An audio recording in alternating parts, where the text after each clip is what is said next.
Sa paglalim ng gabi at pagtahimik ng paligid, eto na naman ako, mag-isang nag-iisip.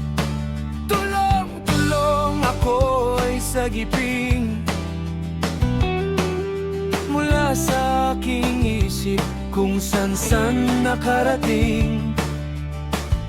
Hindi ko na napipigilan, di na rin kayang labanan. Kahit abulin ko, hindi ko na kayang abutan. Ang hirap ng pigilan pag ito'y nakasanayan. Pag-iisip ng labis ay nais ko sanang maibsan, ngunit malayo na ang aking nasadlakan. Sinong nagmamahal upang ako'y malunasan? Sinong may malasakit upang ako ay matulungan?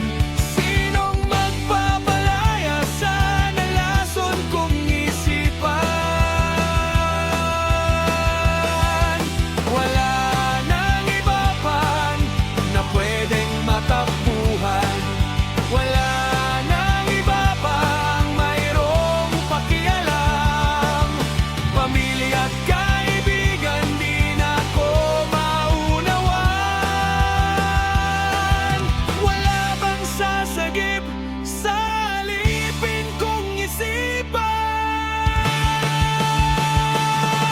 Tulong-tulong ako ay sagipin. Sinong makikinig sa aking mga daing?